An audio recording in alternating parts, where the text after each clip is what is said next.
Good afternoon. As always, I'll start with a kind of synopsis of our last outing. Like we said after the game, challenging circumstances, but you grow from those. Man, I thought the guys persevered. We got players from a lot of unique places, some new guys, some inexperienced guys. Again, can't say enough about the efforts of guys that kind of get on a moving train and put their hand in the pile and contribute. Guys like Deon Cain and Karif White, just really impressed with their ability not only to learn, but to become part of the group and answer the bell a few times when called upon. I think it's important this week that we kind of take a step back, and was just meeting with the coaches this morning and making sure that we're infusing them into some cultural things. They're getting an understanding of services provided, how we can help them, that we get to know them even more, aspects of the game so that we can utilize it in situational or matchup-like moments. I think there's certain things that you got to get done immediately when you get a guy on board, and that's just get him ready for the immediate, what it is he needs to do that weekend. Once you've got him in the stadium, I think it's prudent and appropriate also to take a step back and make sure that we're growing in the right ways, getting to know them and them us, and so that they can continue to do what they did last Sunday. It was a difficult game in a lot of ways. A couple things that were positive, I thought. Our ability to run the ball allowed us to possess the ball, and that was a positive thing for us. Can't say enough about the contributions of Benny Snell coming back off of a knee injury. Young guys coming off of an injury and performing to expectations is a really good thing, and I thought that he did that. I thought he was a catalyst for some positivity in the run game, along with others. Thought we did what was necessary down the stretch in terms of getting the ball. Hadn't gotten the ball a lot throughout the course of that day, but we did what we needed to do. We made the significant plays at the significant moments. Bud Dupree obviously was a big-time play for us, and I thought we also got big-time assistance from special teams without splash. And you like splash, but substance is solid as well.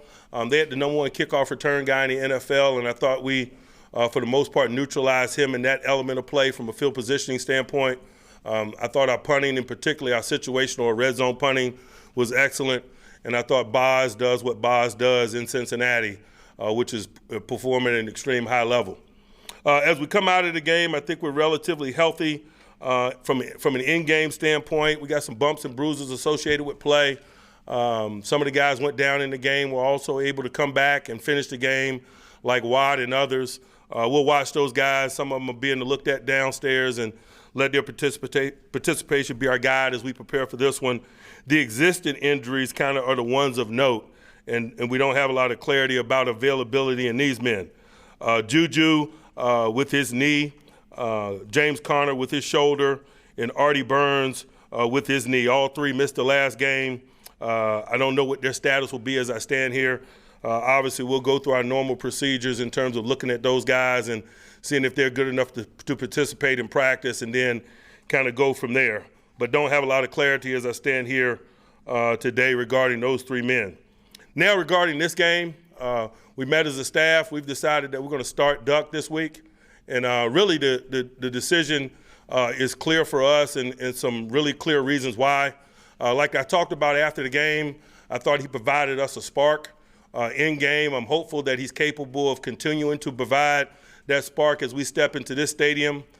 In recent quarters of action, we've really been bogged down, and it's due to a lot of things. It goes beyond just Mason and his performance. He's been in and out of the lineup. Some running backs and offensive linemen have been in and out of the lineup. We've missed some guys at receiver specifically in the last game. The combination of playing without Conner and Juju. And so, maybe some of those negative things have worn away at elements of Mason's play. He hadn't protected the ball very recently like he did at the early portions of his participation. And I got a lot of patience for young guys, but one thing that we need to do is take care of the ball. And so those are one of the reasons why we gave Devlin an opportunity in Cincy. Once given that opportunity, he took care of the ball and provided a spark.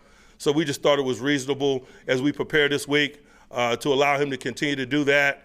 It means nothing about our intended plans for the foreseeable future or the trajectory of Mason's career or what have you. We're just not of that mentality. We're not in a position to be of that mentality. We're putting pieces together on a week-by-week basis because of the adversity that the game presents, with players being available to us or not available to us. And so we're singularly focused on winning this game or putting ourselves in position to win this game. And so that's where the decision lies. We'll see where we are after this game. Really, we have no intended plans beyond this one. We got to see who's available to us in terms of this game, put that group together, and in some cases, learn what they're capable of doing in some new guy instances in an effort to put them in the most advantageous position in situations and in matchups so that we can perform. So as we look at Cleveland Browns, really not a lot to talk about from a personnel standpoint. We played these guys very recently. We got a lot of respect for their talents and the run that they're on. Baker's been awesome during the course of that win streak and providing splash for them, extending plays, doing what he does, getting those receivers involved. Nick Chubb is Nick Chubb, man. He's one of the top rushers in the league. They're one of the top rushing teams in the league. The addition of Kareem Hunt has done nothing but accentuate that. On the defensive side of the ball, man, they got talent at all levels. They do. Up front at linebacker level, 5'3" is on fire and doing a great job of being the catalyst for the turnover game for them. I know he was against us. They got top quality guys in the secondary. We're excited about this game, man. We love being in hot button games. We love being in hotly contested AFC North games. To be quite honest with you, we're not a group that runs from these type of games. We're the type of group that runs to these type of games. We view it as an honor to be the consistent team in these battles, man. We've had some battles with the Ravens over the years. That's kind of been the signature matchup in the North. We've had some battles with Cincinnati over the years, which grew to be kind of a signature matchup in the North, and maybe the same thing's happening with this. We don't know, nor do we care. We just want to be a part of it, whatever it is, because this is a competitor's game and a competitor's league. And so we're excited about being a part of that, but it goes beyond that, man. We got some work to do. We got to prepare. We got to position our guys. They got to ready themselves. We're excited about doing so. Questions? Mike, if you or anybody in your organization, to your knowledge, heard from the NFL regarding how they want to see the game played out Sunday and what they're willing to tolerate and not tolerate? I have not, and I'm not looking for anything. We're playing to win. Part of playing to win is playing hard and smart and not beating yourself. So we're going to paint inside those bright lines, I promise you. Is there anything you have to do to keep tensions down in the pregame or during the game from your players? No. Mike, after Los Angeles, you said Devlin didn't kill us. Going into the bye week, all candidly, you're kind of dismissive of the idea of a quarterback debate. You talked a little bit about Mason. What have you seen from Hodges that has allowed you to feel that he should be a starter individually, independent of Mason? What about him? He has not killed us. Is there a higher ceiling in him not killing us that he could get to, do you think? There's not enough plays on his resume to paint with a broad brush in the ways that you suggest. There's going to be enough pressure on Devlin just performing. So I'm not going to add to it by talking expectations. I expect him to not kill us. Mike, what do you have to do to make sure Baker doesn't kill you? We better work to keep him in the pocket, but that's no easy task. He's as good in the pocket as he is outside the pocket. That's why he was taken in the draft where he was taken. He's just a quality player. Coupled with all the weaponry around him at the receiver position, at the running back position, it's tough anytime you focus your efforts on any individual one component of their group.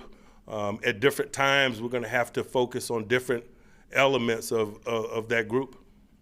Mike, you used 4 running backs more than you have the entire year. Is that a byproduct of injury and the way you're going to have to go forward? It was last week. It's no indication of where we're going to go this week. We'll assess our availability and our level of comfort with that availability. It was difficult to plan a week ago because we just don't have a lot of shared experiences with Benny Snell. And so, yes, he was healthy, but was he going to perform? We just didn't know. I think anytime you step into a stadium with a young guy, you learn something about him, and I think we learned a lot about Benny Snell by the way he performed coming off of that injury. Mike, you were talking about those young guys, the new guys contributing so quickly. White goes in the game 6 plays in. Were you expecting to get him in that early? Just kind of happened on that counter or what? No, we fully expected to get him in that early. Like I said, we were really cautious about the anticipated number of snaps that Benny could absorb. I think he went above and beyond our expectations. And so particularly from an early stages standpoint, the infusions of other people was very deliberate.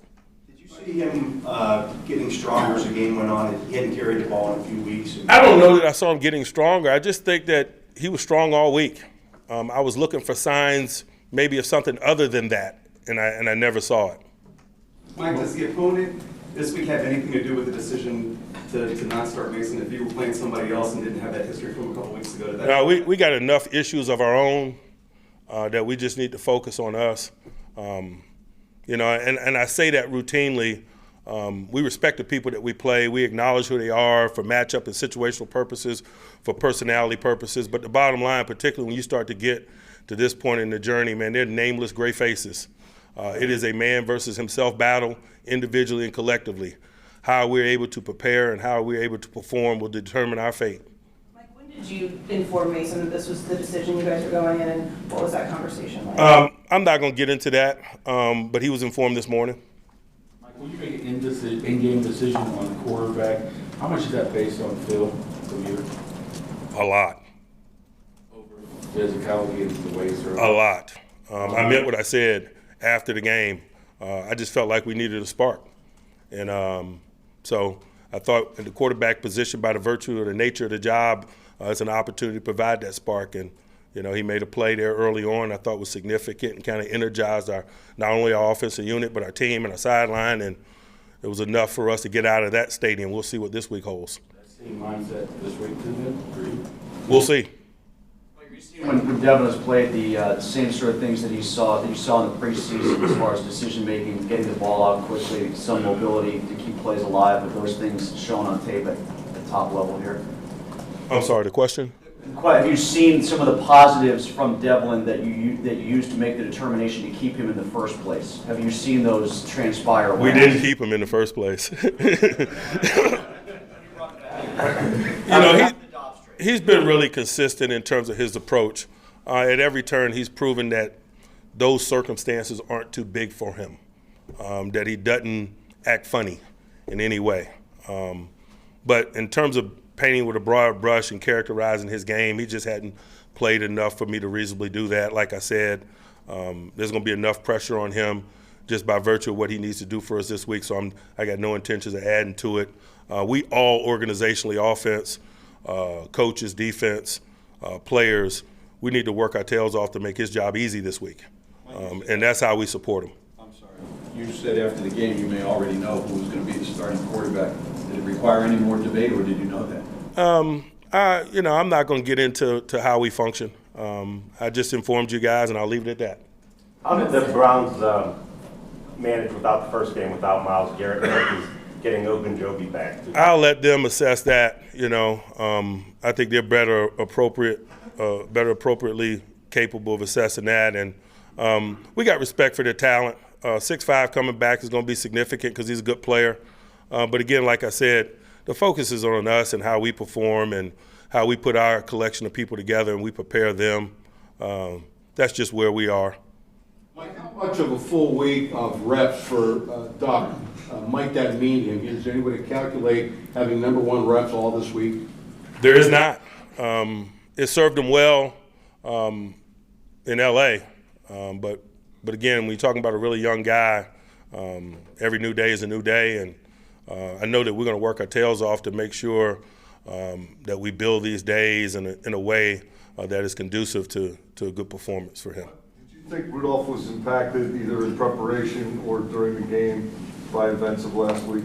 I'll let him address that. He's better equipped to do that than I. I don't like to speculate about the mentality of guys. I thought he was ready to go. I thought he had a good week. I thought he was focused. But those are just my interpretations. Mike, Has there been a difference in the way that Mason played before his concussion and after? Do you notice any tangible thing? I'm not pointing to one particular event or things. I just think that, like I said, not only within Mason's game, but within our offensive unit, man, in recent quarters, we've been bogged down a little bit. And I know a lot of it has to do with player availability or lack thereof. Things don't happen in a vacuum.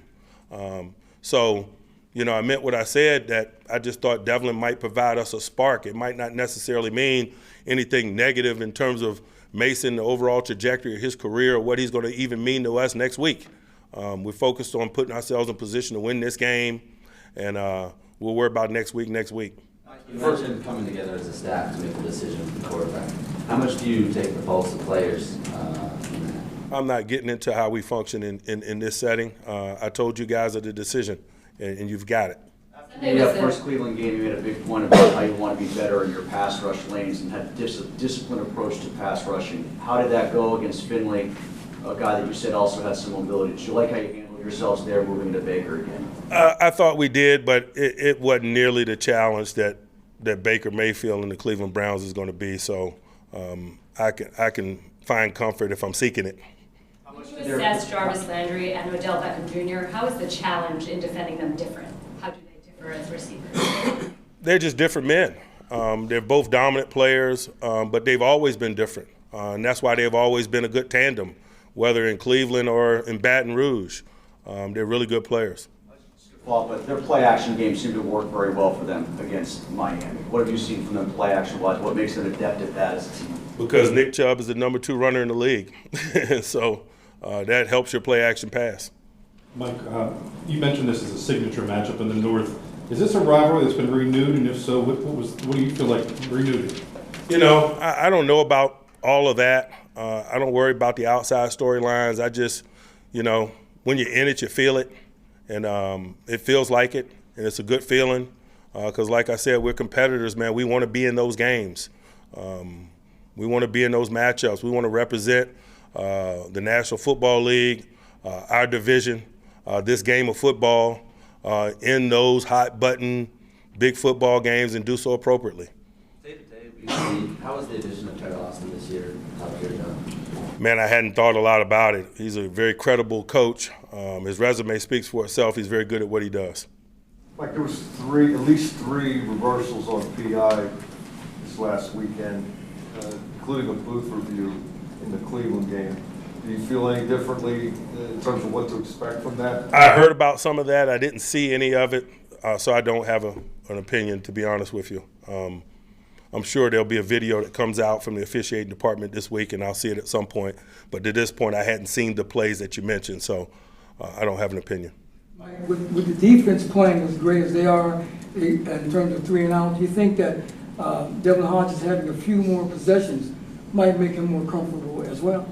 I think that we're all capable of helping Devlin. The defense by getting off the field, our run game by being effective and keeping them in manageable situational down and distances, our special teams doing a great job of the field position and possession game. We all have a hand in assisting Devlin in playing good football. Where have you seen growth in Nick Chubb, and what makes him so effective? Man, he looks like the same guy that was running at Georgia to me. I just think it's about opportunity, and sometimes that's the case. I thought when given an opportunity a year ago, he looked like a featured runner, like the big-time runner that he's proven to be in 2019. Seems like he was at Georgia forever, and he did it for a long time in the SEC. So I don't think we're seeing anything new from him. I think sometimes it's just opportunity presenting itself. You guys have made a point of emphasis in terms of trying to force turnovers, get takeaways, whether it's interceptions or fumbles. Why have you been more effective? Not just because of the emphasis, or is there something you're doing? I think, you know, the players deserve the credit. We make points of emphasis. We construct days that are conducive to building awareness and techniques that produce it, but they have to do it. They got to make the catches. They got to rake the ball. They got to be ball aware, and they've done that to a man. And so I don't think it's any secret. I also would be remiss if I didn't mention that we've left some out there. We left some out there in Cincinnati. That game could have ended a lot more fluidly had we caught some of those balls that we dropped in our secondary. So we're still very much a group in progress in all areas and probably will be. That's just the story of seeking perfection. When you see guys like Bush and Fitzpatrick get more of them than everybody else, is it an instinctive thing, or is it more just a matter of them? I don't know, man. Bud and TJ are getting their share. I think it's a collective effort. I think you can choose to highlight individuals if you so choose within a group in an effort to write a story, but I think it's really been collective. I think they've collectively decided, and I'm thankful for that. What was your assessment of Finney in his first start at center in a while? Man, Finney always answers the bell when called upon. He's just one of those guys that makes the catchphrase, the standard is the standard, a reality. Whether it's at center or guard, over the course of his time here, when called upon, man, we don't miss a beat. And such was the case on Sunday. Probably 3 or 4 times on Sunday, Doc just threw the ball away, said, let's play for another down. How important is that moving forward, especially this week? It was a big last week, man. Hopefully we're put him in position where he feels comfortable enough to do it. Hopefully we do enough in preparation that he's not in that circumstance enough where you can highlight it. Coach, what's your overall assessment of your pass protection? Of course, with Foster missing some time, Marquise Pouncey is going to be out, and Devlin Hodges coming in, there's a major change here on offense. Historically, we've been really strong in that area, not only historically, but also this year. We've suffered some of late from a protection standpoint, but again, like I mentioned, none of these things happen in a vacuum. They're all interrelated. We've struggled to run the ball of late. We've struggled in a lot of areas offensively of late for a myriad of reasons. And so it's reasonable to expect that to be affected by it as well, and I think in some ways it has. Anyone else? All right. Thank you, guys.